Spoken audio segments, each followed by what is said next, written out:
Hi, guys. Hi, good evening. Thank you so much for actually joining us on a Wednesday evening. Yeah. If you guys can actually hear me, do type one in the comments below. Type one and actually say hi. Hi, guys. Thanks for actually joining us. Yeah, cool. So I'll quickly get started. Um, right, welcome and thank you so much for actually joining us on a Wednesday evening. This interview session is actually to inspire this series of interviews is actually to inspire aspiring entrepreneurs. So on this show, we'll be featuring business leaders from their respective industries about how they grow their business and how we can actually learn from their failures and how they actually bring their business to the next level. So many of our guests here share their passion and drive to do well, and we hope this will be able to motivate you to actually step out of your comfort zone. So in today's session, we have Mindy, sales performance coach that actually specializes in sales, increasing sales by implementing practical sales training and coaching.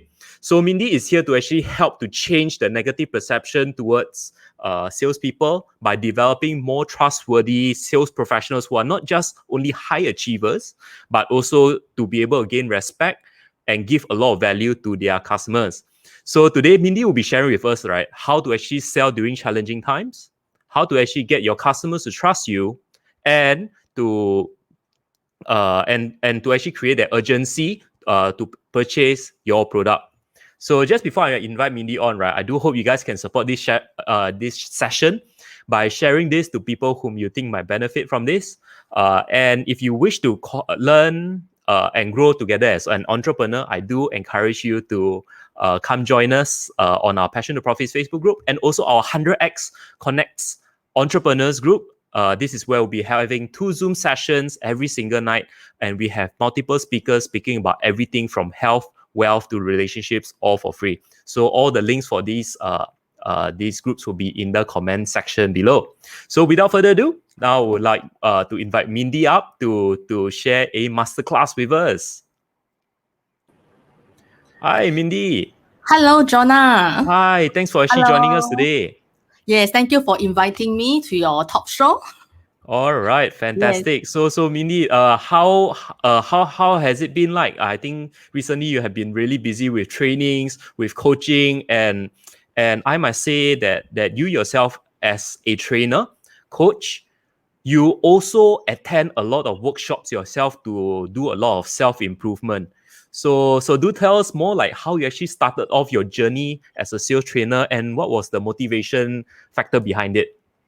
Oh, this you have to come back to have to talk about many years ago, which is in 2003.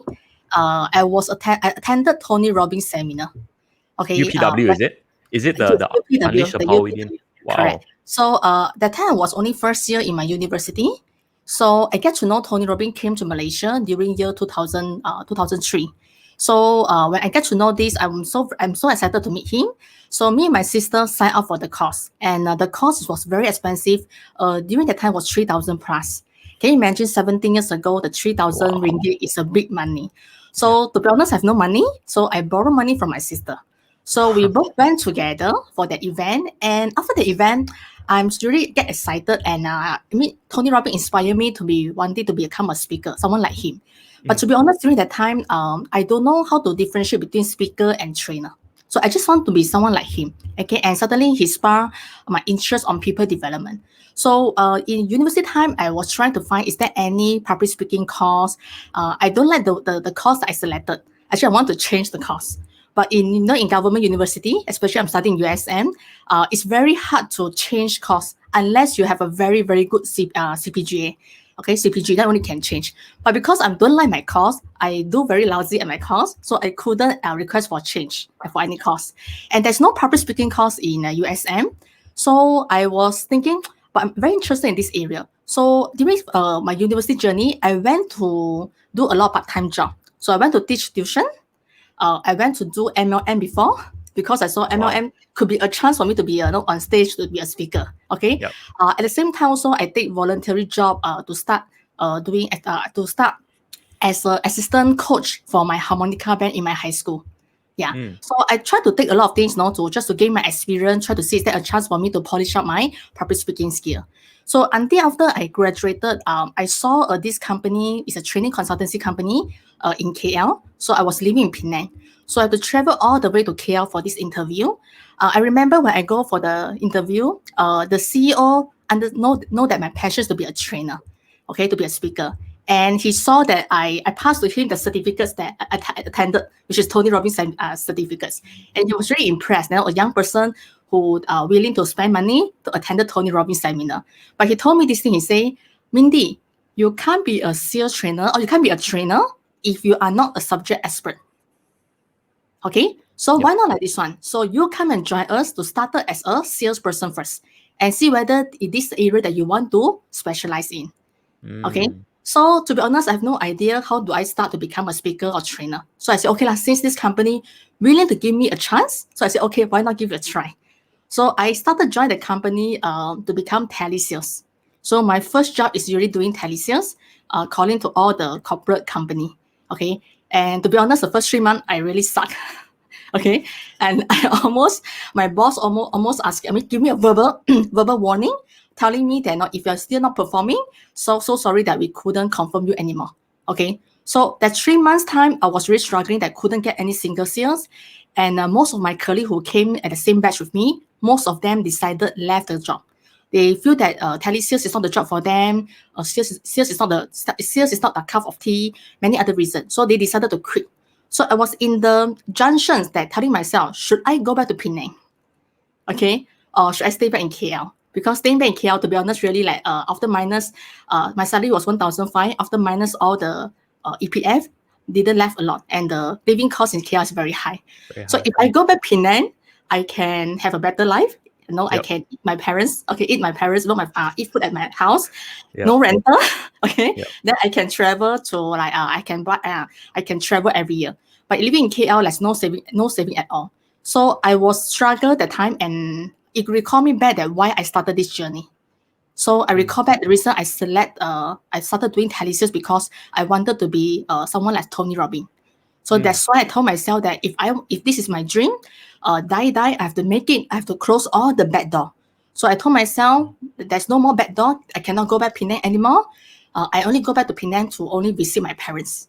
So I closed all my back door, telling myself this is the only way. Die, I have to find a way to make it. So this is how I get started. So this is actually a journey that you decided that you want to pursue, even though initially it was very tough. You persevere, and eventually you started off on your own, right? You started off H&M learning. So how was that transition like? How was the transition between working for somebody and coming out to do your own trainings? Was it very, very scary in that sense? Yes, definitely. So before I come out, okay, definitely. I started as a salesperson. After that, another company headhunted me to become their in-house sales trainer. So this is where I transitioned to become sales trainer. But my first company, when I was doing telesales, business development, and key account management, I would say that I have to say thank you to my ex company. Is they give me a platform to really to train the fresh graduate on how to do sales. Well, since I'm the top sales in the company, they decided to train me out to become the junior trainer to train the fresh graduate. But at the same time, I'm still doing sales for the company. So because I have this additional portfolio where I train the fresh graduate on selling skill. So this one of the ICT company in Malaysia, and they wanted to have an in-house sales trainer. So therefore, they headhunt me to become the in-house sales trainer. So this is where I started. And then thereafter, I moved into Singapore to work in Singapore as a regional sales trainer to train in different countries. So after in Singapore for around 4.5 years, okay, most of my time, 70% of my time was really overseas traveling. People may think it's very fun, but it's very, very tiring. Okay. And sometimes I came back to Singapore, I feel like I'm still flooding. It's still not I don't feel grounded because I was always flying to every country. Okay. So after 4.5 years in Singapore, and I realized that I wanted to do something bigger. Yeah. Okay. Because as an in-house sales trainer in a company, there's very limited things that I can do. Okay. And my passion stay in the sales training because I've seen a lot of salespeople are struggling. Okay, so but definitely I have to say that there's certain push factor in my ex company. That's why I decided that to quit the job and to come back to Malaysia. Okay, to start my business. Now during that time when I came back to Malaysia to become entrepreneur, to be honest, I have fear. Yep. Okay, really. Definitely. I That think a lot time of people will actually feel the same way. yes, no, from stable job, I'm getting paid in Sing dollar, and suddenly come back to Malaysia, and a lot of my friends are telling me, Mindy, are you crazy? You sacrifice the job that you have potentially earn a lot of Sing dollar. Okay, but to me, I always believe that money will come. Okay, as long as you're creating value to the people around you. So when I came back time, I was at the age of 33. I was really really very scared. Okay, I even have a backup plan.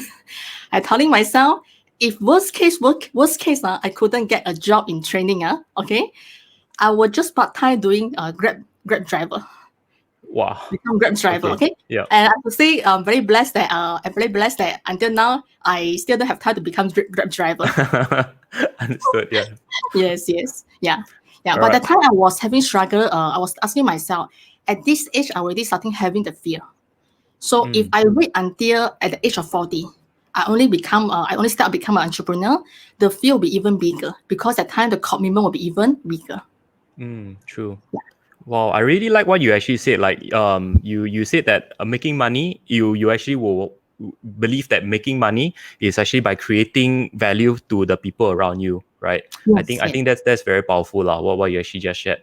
So to our all our audience here, I'd like to welcome you guys to actually join us on a Wednesday evening at 10 p.m. So we have Lionel, we have William, we have Alex, we have Alfred, we have Audi, Monica, Alex, John, Alex, Ender. We have Michelle. Hi, Michelle. Thank you so much for actually tuning in. We have Audi, we have Lily. Wow, we have Yuki in the house. Cool. Thank you so much, guys. Thanks for actually joining with us today on this topic with Mindy. So, Mindy, besides your work, right? What is actually the thing that actually motivates you to be great at what you do? What is that one thing that you love to do during your spare time besides just coaching and just giving people a lot of value during your trainings, right? Our audience here will want to know more about that. And just before you answer that question, right, to all our audience here, do let us know in the comments below which industry you guys are from, so Mindy can somewhat just tweak or actually advise you if you have any questions or how you can actually bring your sales to the next level. So you can be in the property industry, you can be in the insurance industry, you can be in maybe say manufacturing industry. You know, Mindy has vast experience training different sectors. So I think this is a fantastic opportunity for you to actually put out your questions so Mindy can actually answer them for you. Right. So Mindy, do let us know. So what is the favorite thing that you love to do? What's the favorite things? Okay, to be honest, to say I'm a workaholic. I'm a Yep. workaholic. I like to work. Okay. One thing I will do is when I'm not in training, I like to attend training. Wow. Okay. Okay. Yes. Yep. Growing is very important to me personally. That's why I always like to when I have free time. I always like to attend training to learn new things. When I learn new perspective, this is what excites me. And I Yep. know that when I learn more things, I can also contribute. I can share a lot of things with my participants. So this is what something I'm passionate about is the learning. Wow. Okay. So actually learning while you actually like resting. So that means that you actually attend a lot of online courses. Is it physical courses? I think before COVID there will be a lot of physical courses. Do you mean like a lot of physical courses that you go to, or just online trainings from last time? In the past, it's definitely more on physical courses, face to face. And then also I will buy a lot of books, and then I will sometimes read the books also. No, okay, so to get some new idea, to get some new insight, new perspective, or sometimes also talking to my trainer friends, to share some knowledge. So for me, it's like when I'm learning new things, this is what excites me. Wow. Okay. Wow. So wow, it's basically like you're actually just repurposing because you actually are so passionate about sales, right? So that is why you want to improve yourself, constantly improve, and you will actually reinvest in yourself by actually attending a lot of trainings and with that actually train people. So Wow, that's amazing. Thanks for actually sharing, Mindy. So to our audience here, we do have a few industries. So Melanie says that she's in the e-commerce platforms. Monica says she is in the sales in the food industry. Okay. Jack says he's in the DNA test in relation to health. Wow, that is a big topic there. I'm not sure how Mindy will actually help you, but I think we'll get to it later on. And Lionel says he's in the insurance industry, focusing on general insurance, targeting market SME to governments and contractors. I think this is a fantastic industry to be in. Thank you, Lionel, for your question.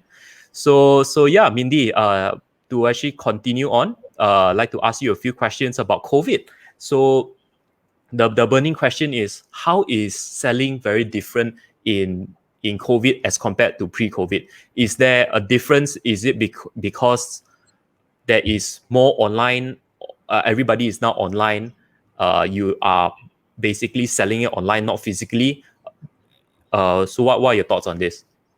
Definitely one part is certain, it depends on industry. Some industries really get affected because of everything go online.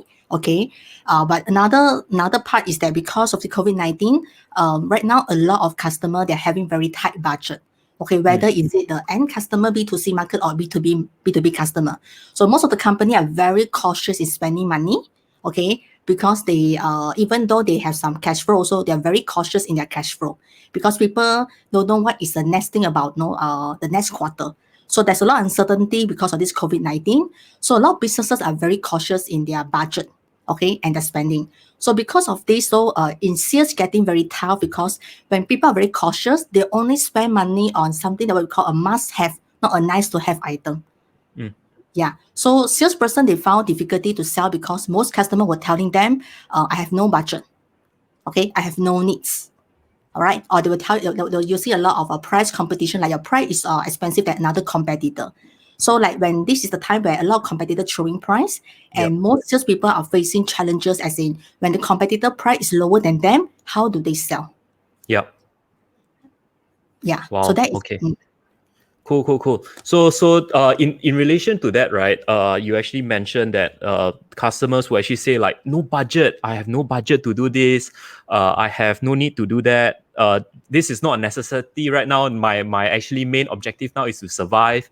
But to actually survive, we need to have sales. So it's pretty much like a chicken and egg situation. You need to survive, but you know sales, but you need sales, but you don't want to spend on trainings and stuff like that. So say for example, in Lionel's case, right, insurance industry, and focusing on general insurance, like would this be an industry that is heavily affected, or people would actually be wanting to get more insurance in this time, during this time? What is your take on this? To me is that no matter whether how the market respond, as a salesperson, we got to upgrade ourselves, because in during tough time, we are fighting on basically two battle. One is the competency battle, and another one's what I call is a psychological battle. Okay, so competency battle as in like you and competitor, okay, and who have a better selling skill, influencing skill with customer. Okay, so it's like the more the competency you have, you're able to fight with the competitor. Okay, so because you go on the field, you're fighting with the competitor.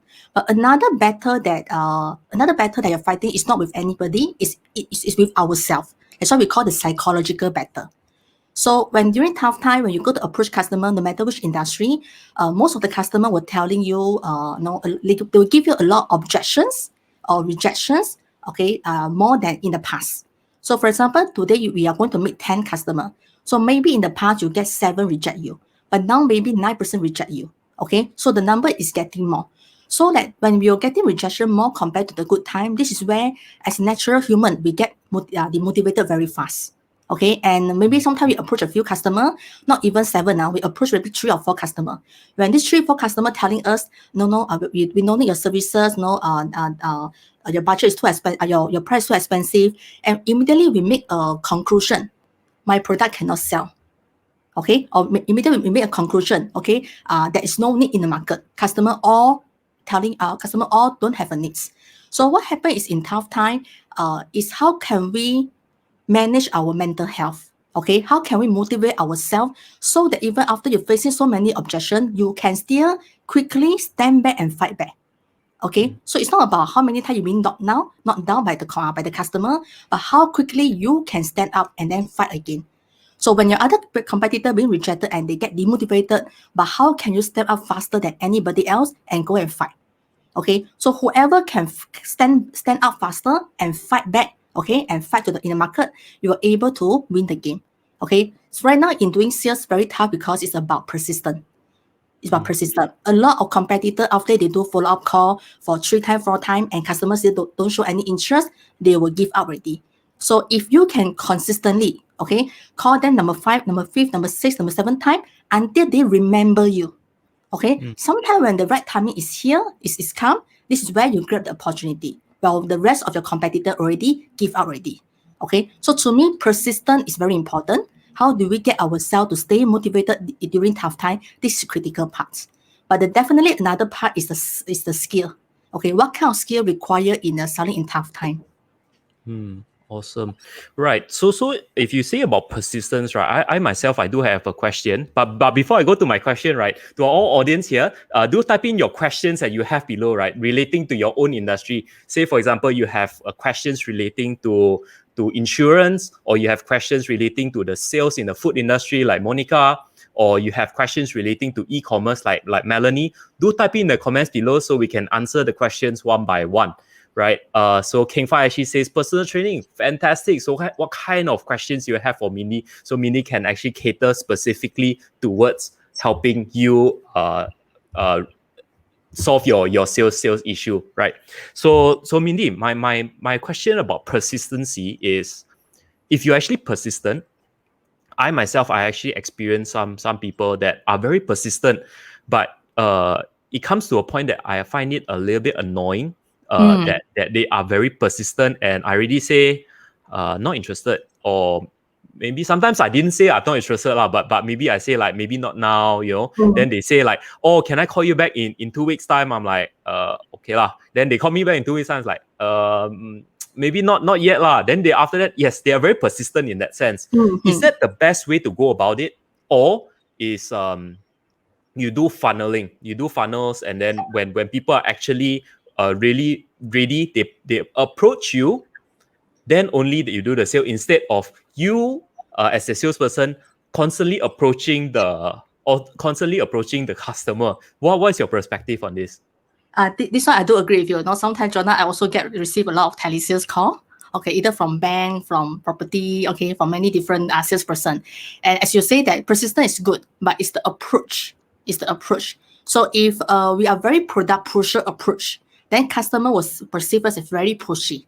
Okay, so even maybe customer has a needs, but when they perceive us as very pushy, they don't like us. This is where we will lose opportunity. Okay, so they rather buy from someone that they like. So the approach part is very important. So what I always teach my sales students is that there are a few levels in selling. So the level 1, I would say, is what we call a product selling. Okay, product selling, it means that you're focusing on telling about how good is your product, what is the promotion offer that you have, what is your current price. Okay, right. So that is what we call the product selling. So if today you call customer or you meet customer and immediately you talk about your product, I will say this at level 1, product selling. Okay, so if you do this, I will not say it doesn't work. It work only for those what we call a ready buyer. Customer already have a need and they're really looking for something. Okay, you may be able to tackle this customer. Okay, all right. However, this customer will perceive it as very pushy, or what we call a product pusher. The level 2 that we're talking about is what we call relationship selling. Okay, so some salespeople, they use relationship. So before they talk about the product, they will build relationship with customer. Okay, all right, get customer get warm, from cold leads become warm leads first. Okay, engage customer, all these things, let customer feel comfortable, they only start selling. Okay, that's level 2. Now, I also seen that a lot of salespeople who are using relationship selling, they are still struggle in this tough time. Okay, reason because in tough time, customer will tell you, okay, example, Mindy, I really like you, we're very close, wait till I have a budget. When I have the budget, definitely will come to you. But the challenge is we cannot wait for customer until they have a budget. Okay, so I would still say relationship selling is still an order taker. Now you're building relationship, okay, and you're waiting for customer to come to you when they have a needs. Now in tough time, we need to know how to create needs This is a very critical skill. Okay, so customer may not realize they have a needs, or they may not realize that this is an important needs that they need to prioritize first. So that's why as a salesperson now, we need to bring them to the level 3, is what we call the consultative selling. Okay, how to be a consultant, a trusted consultant, that you're able to ask a very, what we call a thought-provoking question for customer rethink again, what is important to them right now. And also to be able to ask certain things that to create the needs for customer to feel that your product, your services is not something nice to have, but it's what we call a necessity, it's a must-have.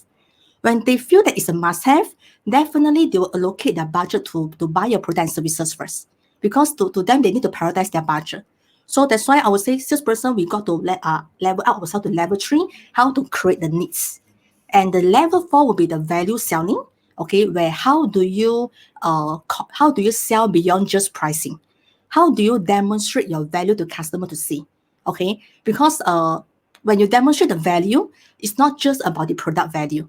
Right now, I believe that a lot of companies are facing is product differentiation getting smaller and smaller. Okay, so if today we only rely on product differentiation to highlight to customer, so some of them may face difficulty. Meaning my product and the other competitor product are similar, not much differentiation. So is it means that I have to go to the price war game? Okay, so to me, I always advise them that besides you thinking about your products, that is important to think about your company infrastructure. Okay, your company perspective. Because when a customer buying a product or services, they don't just buy the product, they actually engage your entire company's supply chain process. Okay, so think about the entire supply chain process, which part you can create value for them. Okay, the entire supply chain process, as in like example, for example, the pre-sales consultant or the post sales service. Okay, or even your logistic part, your warehousing part. Okay, even your payment side. Okay, and even come to your return policy, something like this one. Okay, so think about in your whole company supply chain process, which part you can create value compared to your competitor. Because product is very easy copy by competitor, but company infrastructure is not that easy. It's not that easy. Okay, so I remember one of my students shared this with me about Zalora. You know the the online retailer yes, that correct. sells online clothes. Yep. So they say the online clothes, online is very competitive world. So Zalora, the clothes that they're selling is not cheap. It's everything is more than 100 ringgit. Okay, versus other online shop, they are selling very cheap, no, 30, 40. Okay, so when you buy, how do you compete with all these smaller seller who are selling 30, 40 ringgit versus 100 over ringgit? Okay, now besides about the product quality, Zalora do something different. Is about the return policy. Okay, so they're very smart because they know if someone want to buy something that over 100 ringgit, definitely they will think twice. Yes. Because you buy something that you don't like or the size couldn't fit, then it's more than 100 ringgit. You'll feel the pain. Okay, then you'll think twice before you place the order. Okay, but if you buy the one 20 ringgit, 30 ringgit, if you buy it wrongly, it's okay. You just put it aside.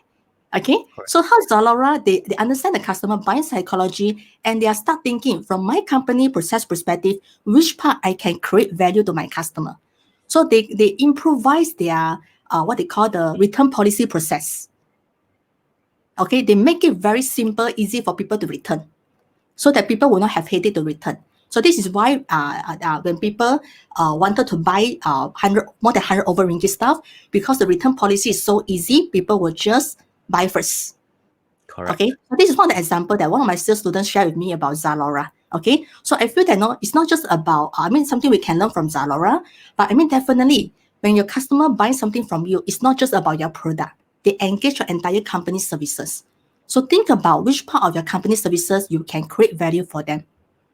Okay. Yep. And the third angle is about salesperson yourself. So salesperson, how do you create value to your customers? A lot of time, customer buy because of the salesperson first. Yeah. Right, because they same thing with car salesperson also, correct or not? Yes, you like him, because the service that he give you or his knowledge is very knowledgeable. Okay, so to me, I always advise my sales student that in order for you as a salesperson to really give value to your customer, they got to improve their knowledge. Okay, not just about the product knowledge, but also about the knowledge about the customer industry. The more knowledge they have, the more skill they have, they were able to create value to the customers. Okay, yeah. So for example, if they know about their customer industry better, they will know how to help customer to improve certain process, to improve their business. So that's why salesperson right now, customer just now I saw some comment, customer become very smart. Yeah. Become very smart already. So because right now we're in a knowledge economy where most of our customer, they are very smart. Before they see you, they actually do a lot of research already. Okay, so we are dealing with this knowledge worker, knowledge customer. So as a salesperson, we even have to upgrade ourselves to be very knowledgeable so that we can share our knowledge to give them the better solution and better advice to them. Wow. Okay. Yeah. Wow, fantastic. That's a lot to actually digest. So I'll just do a quick summary of what Mindy actually mentioned, right? So level 1, guys, if you guys are actually selling the base level that most people do that is least effective would be actually to actually product sell the product, like, oh, you keep on selling it, keep on pushing the product to the customer. Level 2 will be actually relationship selling. Relationship will be actually to actually cater, build a relationship first, then only try to sell a product. But sometimes they will actually have some qualms saying that they might have budget issues. They don't see the urgency to actually buy now. For level 3, it's actually consultancy level selling. So you, as a consultant, you actually create that must-have kind of product for customers, for your clients, that you see that what they need, and then you cater their needs towards what they really want, what they really need at the point in time. So you create that somewhat of an urgency, right? That's level 3. And level 4 will be actually be value selling by create infrastructure around your whole company, right? So you're not basically just selling your product, you are actually selling the whole process of your product cycle. Say, for example, you have really good customer service, you have really good after sales service, you have really good salespeople. See what your strengths, and then you actually gravitate towards it. Like, say for example, Zalora, right? They're very good at after sales. Not many companies have the opportunity to do refunds, one week refunds. The return policy. The return policy, correct. So not many people actually have the ability to do this return policy, but because they have a very good supply chain that they can do and receive orders very quickly and efficiently, they have therefore they can actually do this on a very, very large scale, right? So that is why people will actually go back to them over and over again, although their products are more expensive than their competitors. Is because because they see it from a customer perspective as compared to a seller's perspective. Because of course the seller would not want you to return. It is so much hassle. But because they see it from a customer's perspective, and say for example, Amazon also same thing. They have Amazon Prime, which actually give people free shipping, right? Free shipping for all products. So I think that is also a value add that not many providers can actually provide. So yeah, fantastic. Thank you so much for actually sharing that with us, Mindy. So we do have a few questions from our audience here. Okay. So first we'll actually answer Melanie. Melanie says that how do we get new customers to trust your product that is also new? I think Melanie mentioned that she's in the e-commerce platform, right? So how would you actually answer that? Okay, I'm not sure what's Melanie selling, what kind of product is she selling, but definitely I have to say there are a few, before we sell a product to someone, you got to know who are you selling to, the targeted customer. Okay, right. Now, some customer, there's a different buying style. Some customer who are willing to try new things. Okay, there are a group of customers who like new things. When you have a new technology, you have a new trend, new product, they like it. Okay, it's exactly like when new iPhone, okay, is launched. They will see a group of people, they will go and queue out to buy it first. Okay, but there are a group of people, they will say, let's see first. Let's see, let the other user buy it, use it first. Okay, it's stable, then I only go and buy. Okay, so there are different buying style of buyer. There are some buyer, they will be more conservative. They want to make sure that it's a success case study. Success case first, they only buy. But there are a group of customers who are willing to be the first person to try. okay, or who are very keen on the new thing, new technology. So if you have a new product, you have to target it to the right customer who are willing to try new things, okay? And you have to make the new things sound very exciting to them, because there are some customers, they buy excitement. They buy new technology, new excitement thing. So you targeted that group of customer, okay? Don't sell to the wrong group of customer. Okay, that is number one. And also depends on Melanie, I'm not sure she's selling e-commerce online or offline. Okay, if offline, definitely you can see the customer. You talk to customer, you're able to sense if this customer is belong to which character. Okay, which character. So in my sales training, I always teach my salesperson about DISC. Okay, there's a different character of people. Usually dominant influencer people, they are more high risk taker. Okay, so those high risk taker people, they are willing to try new products. Okay, but people, and as long as your product have a result, they are willing to try it. Okay, right. But people who are the most steadiness and compliance people, these are very low risk taker customer. So don't try to sell this to low risk customer if you don't have a success story yet. Okay. Wow, fantastic. Yep. Yeah. So that is I always share with my student, when you sell something, your product, you have to know who is your main key targeted customer. Don't sell to everyone. Okay. If you think your product can sell to everyone, at the end you sell to nobody. True. Is you can't actually put out your product and then hope and pray that somebody actually finds out and want to buy your things. So my question relating to Melanie is, say if there is a product out there that is high value price, but then it is targeted towards middle income, and they don't have the means to actually buy your product. How then do you have to rethink of your product strategy, because maybe that might not be the correct demographic? What would your opinion be? It could be one of it. However, sometimes I do realize sometimes it's not the strategy issue. It's the what I call the execution. Okay, it's the skill. It's the salesperson do not have the right skill to communicate the product value. Okay, so traditional sales training will teach a salesperson to train them on selling your USP, your unique selling point, or unique selling proposition. To me, I would say this is a bit more traditional school way of teaching. Okay, if today you meet customer and immediately you present your USP, this is what you are at level 1, product selling.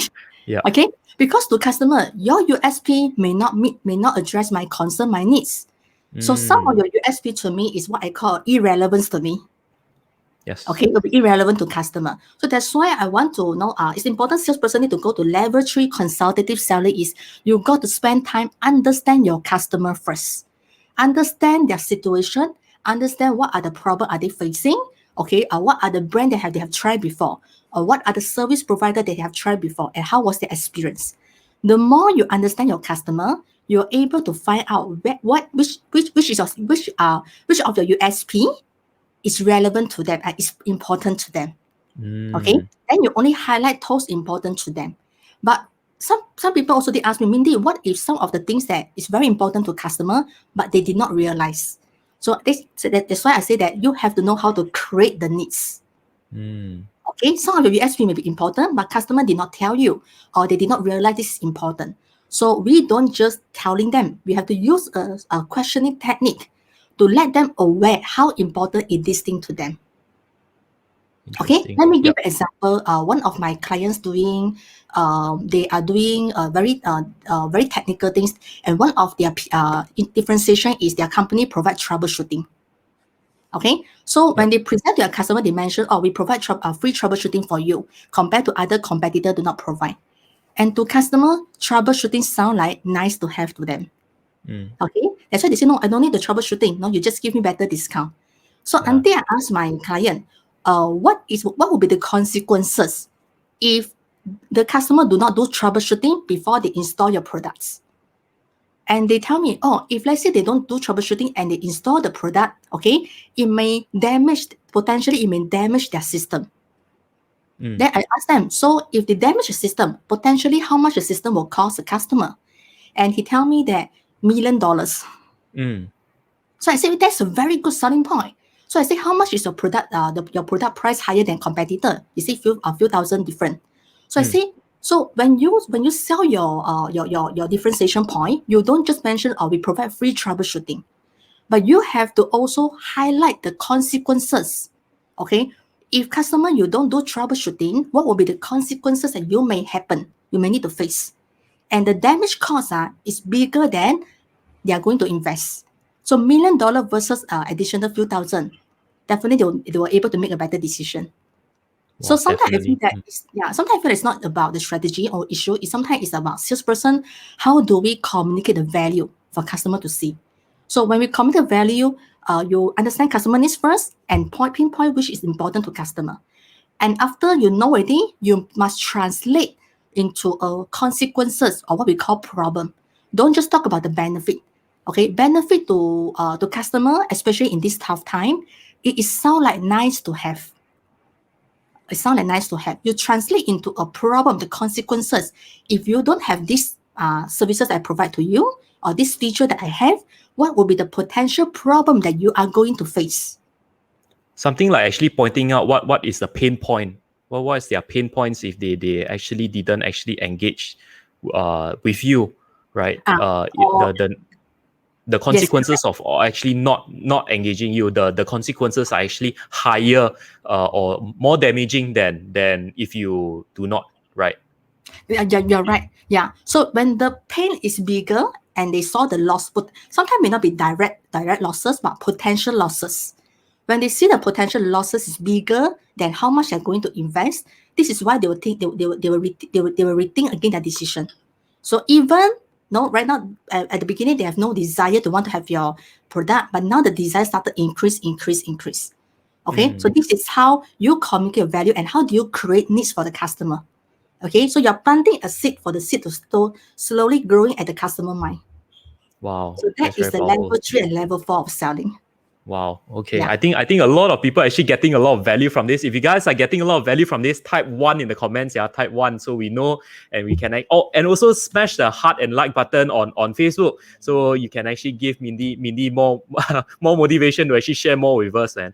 Right. I think Mindy is actually dropping a lot of gold today. A lot of people. I'm actually learning a lot from how Mindy is actually thinking in terms of her way of selling, and I think a lot of people will actually benefit a lot from this session. So if you guys are actually benefiting from this session, do share this with people or friends that you think might benefit from this. Yeah. So next question would be from Hami. Hami is actually asking how to actually bounce back quickly when you start to feel demotivated. I think this is relating to sales. So Hami is actually asking like, how do you bounce back quickly? Right. And also just before Mindy actually answers the question, if you guys have any questions relating to your own industry, do type it in the comments below so Mindy can actually answer it, and answering it tailored towards your own industry. I think this is a very, very hard chance to come by. So definitely please do type it in the comments below. So yeah, Mindy, do take it away.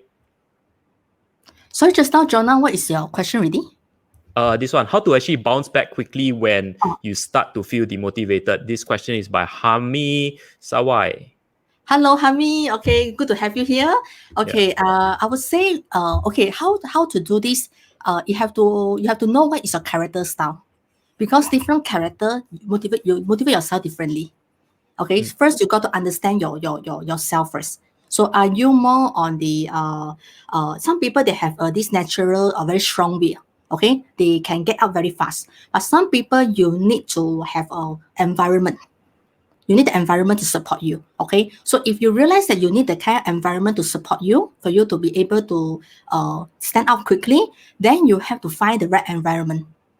Okay, find the right environment. Okay, now some people will feel that by reading motivational book or reading some of the positive thing will get them motivated very fast. So you have to find your way, which is the faster way or a way that work for you. There is no one solution fit all science. Okay, one size solution fit all. Okay, Fit all, yeah. so yeah, so that's why you have to find your own way. Personally, how do I get myself?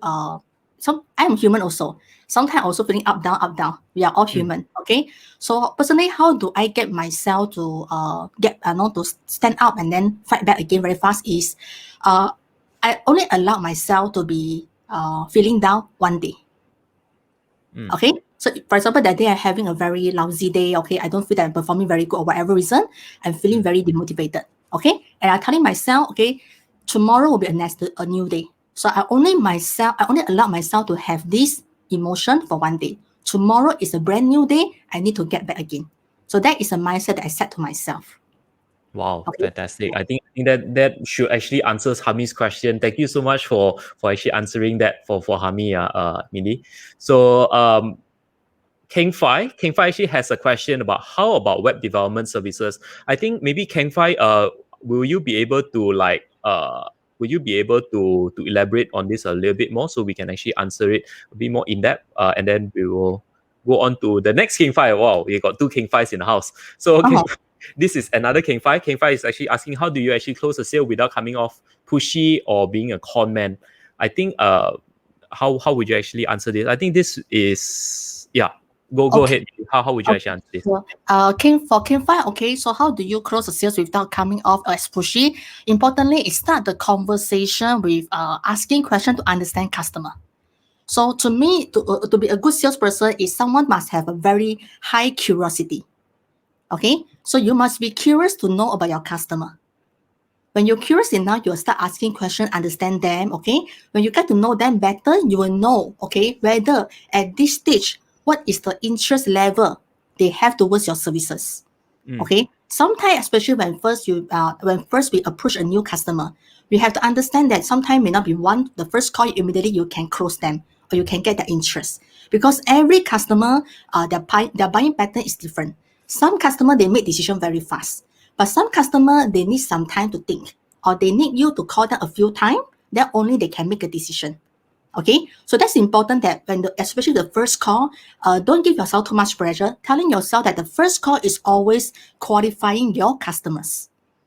So as a salesperson, business owner, we have the right to qualify our customers. Okay, so don't give yourself a pressure that the first call you must close the deal already or you must get customer interest already. So the first call always is for you to understand the customer and you must have a set of criteria. So who is qualified to be your customers? Okay, what are their needs? Okay, right. So from there, when you have a set of criteria, so the first call when you call the customer or you email them, whatever reason, you qualifying them, understanding their needs, and you're qualifying do they have urgent needs? So personally, when I was doing telesales and business development, I will have my database and I qualify my database based on color. Okay. So example that okay, when I first call and this customer, I know after talking to her for a while, is there any urgent needs or no urgent needs? So I will categorize them. Okay. So for those got urgent needs one, or they already realize they have a needs one, that is the customer that I need to do a close follow-up. Okay. But there are customers that do not have urgent needs yet. Then I will put that into another database and I will color them which customer I'm going to call them next week or 1 month later. Okay, so depends on when I talk to them, I need to sense their character. Are they that kind of dominant customer? If they're the kind of dominant customer that they don't like you to call them very frequent, then you don't call them that after a few days. Maybe you give them a bit longer time. You call them maybe 1 month later. But those customers a bit more friendly with you, they're okay one. Then I will call them maybe 1 week later, 1 week later again. Okay, right. Then I will find about strategy. Okay, after based on my conversation with this person, okay, what is their business doing? What is their current situation? And then I will strategize for those who do not have a needs. How can I trigger their needs? So the first call is for me to get information, to build rapport, and also for me to filter the customer, for me to qualify them. Okay. Yeah. So at least if you do this, then you will know how to find the strategy. A lot of time we cannot find strategy because we don't spend time or we are not curious enough to ask questions to understand about customers. But we are just calling customer, telling them about our product and services. And we have So zero idea about them.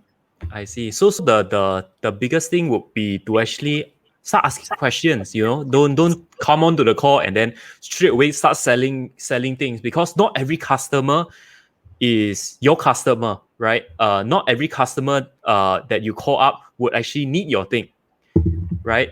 Say for example in property, right? What I can think of is like those real estate agents actually cold calling people to see that if they are interested in a certain property, say for example in Bangsa, right? This property in Bangsa, but I myself I'm in Johor. So I'm like, no, I'm not interested. So definitely that is no need. There's no need to actually say how great, how good that property is, because I myself, the customer, I'm not relevant. I don't know the market. I am not ready to invest in, right? Is that the way that you actually explain it? Yeah, if for example, the person calling you, rather than telling you, are you interested? This is a closed question. First thing is a closed question. Okay. So it's not an open question to understand about customer. So rather than asking, are you interested to invest in this condo at where? He should start a conversation asking, hi, Jonah, now just curious to know that are you currently invest in any property? Okay, right. Then from there, okay, after that, so if let's say she know that you only invested in KL, then this is where it started. Oh, just curious to know, why are you only invested in Kuala Lumpur, not other states?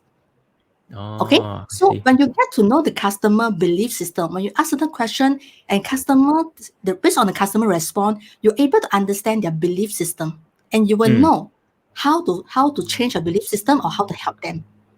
Okay, Wow. for example, Jonah, you may say, because I'm not here, so if I'm not in Johor, if I buy a property in Johor, nobody help me to manage. So if I know this is customer concern, okay, and I want to encourage Jonah to buy in property in Johor, then I need to solve your concern. Yeah. Correct. So if let's say I can solve your concern, if I say, for example, I tell Jonah, what if I have a solution for you, where I do understand you mentioned that your concern is that if you buy property in Johor, you're not there to manage. Okay, it is your concern. Then you say, yeah, okay, this is my concern. Then I will say, so what if let's say I can get some agent to help you in taking care of your house in Johor. Yeah, that would be something that I'll be interested in. Yeah, so this is how you slowly creating the need, changing the mindset or the belief system of the buyer. Okay, Wow, very so powerful. how do we do that? Is we have to ask questions to understand the customer. But a lot of times, salesperson asking question, their intention is not to understand customer. Their intention just to sell. So they're basically asking the wrong questions. It could be yes. If they ask the wrong question, like recently because I have a house in JB. Because last time I was working in Singapore, so I keep on every time I receive a lot of message or call from the JB property. They always ask me, do you have house to rent or to sell? Because I have a ready tenant. They always say this thing to me. And when I say no to them, they say, okay, thank you, bye-bye. They close. And I was thinking, you missed the opportunity. I say that, no, you should ask, no, hey, just curious to know that unit that you rented, okay? Who do you rent it to? How much is your rental? Okay? If, for example, my rental is, let's say, example, 1,006, and if you could help me to get someone who's higher than 1,006, do you think I would think twice? Yes, of course.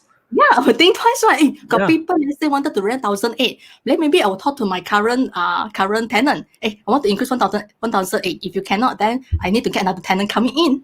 Yeah, okay, true. But they never even ask this question. Immediately say, they say don't have a needs, and they close the phone already. Maybe your tenancy is up next month or something like that. You never know, right? And they even never know, Mindy, can I know that when is your tenancy going to finish? At least they can put down this into your database. So when my tenancy already reached that date, you call me again. But they didn't get information. They are not curious to know about the customer. They just want to sell. Yes, true. So true. I think, because now I can relate because I'm in property line. If you actually do that, a lot of sales property agents who actually call me did exactly the same thing. I think if you're in property agent, this is like freaking wisdom. You can't get any better than this. Mindy actually shared a lot. Because if they are not qualified, you actually see what they need. Maybe you can help them in a certain way. Maybe they can become your friend. Maybe you can recommend somebody to you instead of them, right? Yes. So there's a lot of opportunities, even with cold calling, right? You can actually build a reputation just by actually having a meaningful conversation, not having a conversation just to sell, right? True. Yes. Fantastic. Yes. Thanks for actually sharing, Mindy. So next question for Melanie. Melanie is asking, how do we actually translate these techniques online? Because we cannot ask questions to the customers to figure out what is their pain point. How do we actually attract online I do see example just now talking about the how to demonstrate the value. A lot of time we saw whether Facebook online or Shopee, Lazada, whatever advertisement on product, most of them they are putting a very product pusher way of advertisement. Okay, example, today I want to sell a car. Then they'll put the car model, they'll put the feature, they'll Yep. put the photo, they'll put the price, and go contact me. Okay. Now, Yeah. this kind of advertisement, this kind of write-up is, I would say, is for the ready buyer. Ready buyer. Ready buyer means people already have a needs. They really want to looking. They are actively looking for a car. They already have a budget to buy. That's what we call a ready buyer. So you're only able to capture this group of customer which are ready buyer with this kind of advertisement writing. And Okay. usually they go for the lowest price, is it? Yes, correct. Okay, yeah. So, but the challenge is that there are other group of customer. We call a customer analysis. There are other group of customer who are what I call no desire. No desire. Okay, it means that they don't think that they need a car. Okay, or there Yep. are another category of customer who is what I call they're using competitor. They're using a competitor brand. They're using another brand of car. To compare. Okay. Yeah. All right. I mean, currently they're using, maybe they drive for 10 years already, but they're driving, or maybe they have the car 5 years already. Okay. They're driving other brand of car. Okay. So there are another people who have what I call not interested, as in they have a misunderstanding about certain brand of the car. Okay, right. So you have to do the customer analysis, okay, and ask yourself, for this advertisement, for this thing, which targeted customer I want to target. Okay, if today I want to target those customers who have low desire, I mean they are they may not know why it's important to have a car. Okay, right. So that you need to create a niche. So when advertisement, you don't just put the car photo. You need to create a niche by selling idea. Why is it important to own a car during this time? Because during this time, taking public transport is very high risk. Yep. Okay, right. So this is how, when you want to sell the car, to create the needs for people, targeted customer who have no desire customer, you have to sell idea to them. Why they must own your product? How can your product help them in different way? Okay, let me give you just another example, because recently I trained a home appliances company. You know, the air fryer. Yeah. Air Air fryer. fryer. Yes. In the past, I never thought of I want to get an air fryer. Okay, in the past, I never thought I want to get air fryer. And what triggered me to buy air fryer? Because I saw some posting on the online. They are sharing about air fryer can cook certain dessert. I Wow, thought, dessert. Okay. yes, my perception of air fryer is just only grill the chicken, French fries, all this unhealthy food lah. All this Yes. unhealthy food to me. Correct. Yeah. But actually, I saw some advertisement that they're posting about air fryer can even make a simple cake. Okay, Wow. some dessert also. Okay, and even can cook some Chinese food. Okay, so they sell me idea that actually this air fryer can do so many things, and it slowly it built my desire. So the more I see, the stronger my desire want to buy. So at the end last year, I bought an air fryer. Okay, so you have to know that even you do online, offline, you must know how to build the desire of customer by selling idea to your targeted customer. I see. Yeah. So in my training, I will teach my student about, you need to know which targeted customer you want to target for this advertisement or for this marketing. And you have to come up with a message specifically target to this group of people. Okay. And how do you create the needs? And those people who have a misunderstanding about air fryer, example, they may think that air fryer technology is harmful or whatever. Then you have to write something to challenge their belief. Their belief about air fryer. Okay, so this is how you create the needs.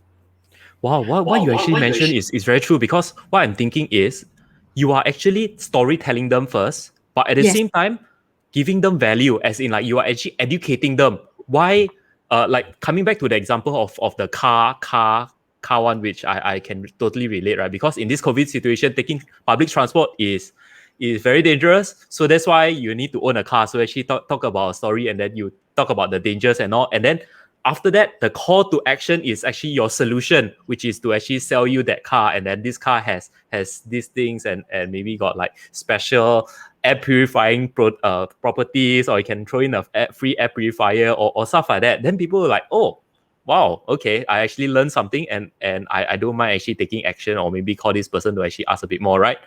Correct. That example, even the car, you can also know who are you selling to. Example, today, this advertisement or this email, you want to target it to, example, the parents.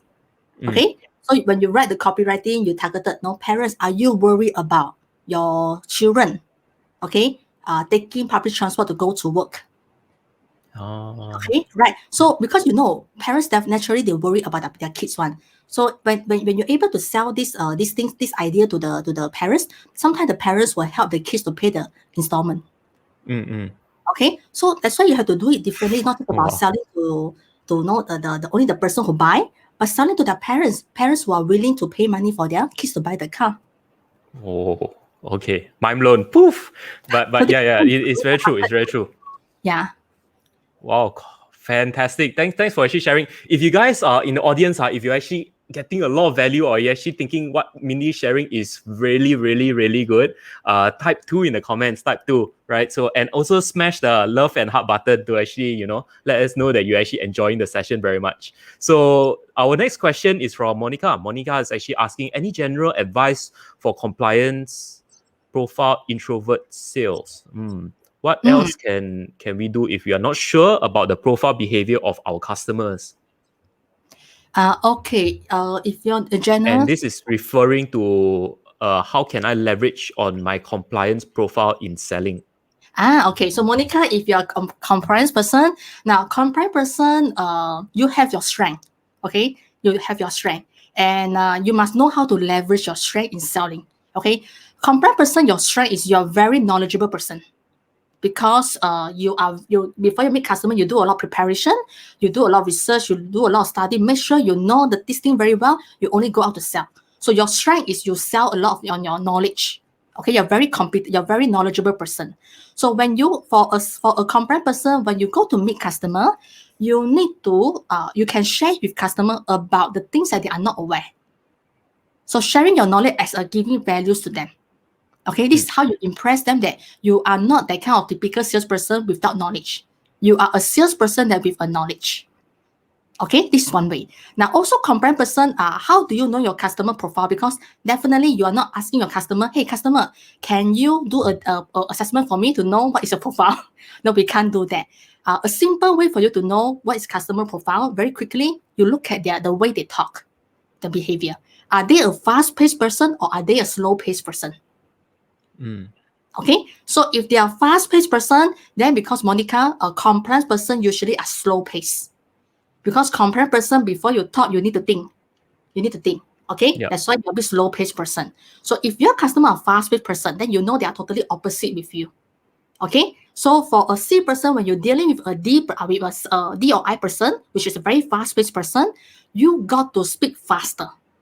Okay, you got to speak faster and don't talk too much detail.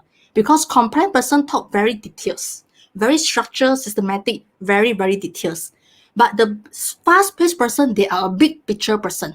Okay, so when you sell to them, you don't sell details. They are not interested. You sell the big picture, you sell the big outcome for them to see. Okay, so you have to adapt your selling style to them. Okay, right. So that's a quicker way how you identify the behavior. Wow, fantastic. I think that actually answers Monica's question. If it actually answers your question, do type 1 in the comments. Yeah, do type 1 and actually let us know what your thoughts like. So thanks for actually answering that question, Mindy. Our next question, is by Lily Ching. So how about industrial sales that involve few departments, few decision matters with tax support, good company profile, but I lost 250,000 order because a new joint buyer bring his preferred vendor. I've really felt down for a few weeks. Besides lost 250,000, more heart pain is they did not appreciate the hard work that I've done for them and done many rounds site work through survey. Okay. Yeah. Okay. First of all, Lily, I'm sorry to hear about this loss. Okay. If I'm you, I can feel the pain also because 250,000 is a big deal, and also a lot of hard work that you have put in. Okay, a lot of hard work that you have put in. Now also I would say this for B2B sales. B2B selling can be very complicated because it's involved many party, involved too many departments. So that's why in B2B selling, there is no. It's very hard for me to tell you the exact solution. But what I need you to be aware is that you must know who is the main decision maker. Okay, is it the purchaser? Okay, is there any influencer behind him? Okay, and who is the main key influencer that you can influence this person? Okay. Now, because this buyer bring in the preferred vendor, there must be a reason why he prefer this vendor. Is it because of relationship? Okay. Or is it because of they trust this person better? They don't know about you. So you have to find out a little bit more about this buyer. Okay. If let's say this buyer very hard to build relationship because he really closed the door, he don't want to interact with you, I would say that you have to go and start building relationship with the other department people and especially the end user, the end customer. Okay, so you go to build up with different department people. Let them be your advocates, your internal advocates to convince this purchaser. Because sometimes it's very hard for external people to convince the procurement or the purchaser. You let the internal people who can be also decision maker or influencer to be your advocate, and they go and influence them. Okay, that's very important thing. I have similar cases where in the past I have a client procurement position themselves as a decision maker. Okay, and keep on telling us that our price too high is too high. And then the end customer that supposedly we need to deliver the training is a call center. Okay, and we met the call center manager. And during meeting the call center manager, we managed to impress the call center manager, and the call center manager want my consultant to do the training. Okay, so but when it comes to negotiation, the procurement keep on telling us our price too high. If we cannot meet this one, so sorry, they cannot select us. Okay, so they threatening us. So rather than negotiate with her, I go back to the call center manager. Okay, because they like us and trust us, and I use them to, rather than me go and tackle the buyer, I get them to be our advocates to tell the purchaser that they prefer us. Okay, right. Now, Lily, because this is just a very, Lily, if you're interested to know more, definitely you can connect with me on LinkedIn. We can exchange for idea, because I believe your case can be even more complicated. So I cannot give you one side, I cannot give you one solution immediately, because I need to understand your case. Okay, every case is different. Yep. Okay, so Lily, I hope that the one that I give you able to help you. Yeah, she also needs some motivation to actually make her feel better, because she actually felt angry when her that purchaser actually called her back to ask for other inquiries. So they didn't take the sales from her, but still asked her for more inquiries. So I can imagine you being in a very difficult position. Lily, are you Hokkien? Are you Hokkien? Very bokam one, yeah. Yes, so it's Hokkien. Okay, right. Now Lily, definitely you have the maybe ask yourself, okay? Every experience is a learning journey for us. No matter is it a good experience or bad experience. So from this bad experience, asking yourself, what can you learn from this bad experience? Okay, what can we learn? Okay, if you can find out some learning point in this bad experience, then you will let go. But if we don't find some learning point in this bad experience, this is why the revenge feeling, the angry feeling will be there forever. Okay, to really let go, for you to move on, ask yourself, okay, what is the learning point that I gained from this experience? Okay, there must be something that we can learn, something that we can do better. Yeah. Okay. Definitely there's always something. Yes. So when you learn something, subconsciously you will let go this thing, because you already learned something. This thing will let go from your subconscious mind. Wow, fantastic. Wow, cool. Oh, look at the time. It's already 11:10. So yeah, it's so fast. Okay. I have a lot more questions to ask, but I think that's pretty much all the time we have for today. So just before we actually sign off, right, Mindy, I'd like to thank you for actually coming onto the show. And do you have any last words for our audience today who are actually in sales? Any motivation words that you want to advise them, or anything that you would like to say to our audience here right now? I would like to say to them is like, right now, yes, selling is tough. It's tough. However, always tell ourselves, it is tough, but it is possible. It is difficult, but it is possible. Because if our mind always thinking it is tough, it's difficult, this is why our mind stopping us from thinking of solution or new idea. Okay, so always change our mindset by telling ourselves, yes, I know this is tough, this is difficult, but it is possible. When you turn into it's possible, your mind start thinking about idea, thinking about possibility, or your mind starting asking, who can you get help from? Importantly is that don't stuck the problem with yourself alone. Ask for help. Okay, I believe that a lot of people around you that are willing to help you right now with social media, with LinkedIn, you can connect with people and get help from each other. Yeah, so Fantastic. leverage the resources that you have. Fantastic. Yeah, I think leveraging is really the key here. So Yes. so yeah, last but not least, Mindy, how do our our audience here can actually get in touch with you? And I believe you actually have a free gift for them. Yes. So So I have a free gift on the have written an ebook about the 5 common mistakes that most salespeople are making, and how do you overcome these 5 common mistakes. So if you're able to overcome these 5 common mistakes, it will help you to improve your sales. wow. Okay. Cool. So to you guys here, I'm actually posting out the link to the ebook that Mindy is actually giving out. It's totally free, right? I think it's a fantastic ebook. I myself have actually gone through it. I think there's a lot of gems from it. I would really definitely recommend you guys to actually download it and have a look. And if you actually feel interested to connect with Mindy or actually ask her more questions, definitely hit her up on LinkedIn, right? You're actually on Yes. LinkedIn, send Yes. Mindy a LinkedIn message and you guys can actually get started from there. So okay, cool. That pretty much concludes our session today. Thank you so much for your time, Mindy. It was a Thank you, fantastic Jonah. session. Thank you so much. Maybe we might have a part two. We Sure. in the future. I think I might invite you back sometime in the future. If you guys want Mindy to come back in the future to actually share more fantastic ideas about sales and all, do type 1 in the comments, right? Do type 1 or actually type in an emoji, thumbs up emoji to actually, encourage Mindy to come back on and share with us. So last but not least, I'd like to let you guys know, please connect with us on 100x Connects Entrepreneurs. Our Facebook group is there. It's called 100x Connects. We have 2 Zoom sessions every single night from 9 p.m. till late. And there'll be multiple speakers speaking from everything from health, wealth to relationships, all for free. A lot of sessions as good as this. So I would definitely recommend you to actually stay tuned and actually like our page on Facebook. So, okay, that's pretty much wraps it up. I would like to thank Mindy and to thank our Thank you, audience who Jonah. actually stayed till the very end. We have almost like 30, constantly we have like 30 to 35 audiences constantly watching us. There's a lot of audiences that I like to thank here. So we have Diana, Stanley, Monica, we have Eden, we have Alfred, we have Audie, Melanie, Lily, we have Lionel, we have Keanu. Hey Keanu. We Yeah, have of course, Daniel. yeah, we have Keanu, we have John, we have Alex, we have who else? We have Lily. So yeah, we have King Fi. We have 2 King Fis in the house. We have Nina. We have Nina in the house. We have Mark.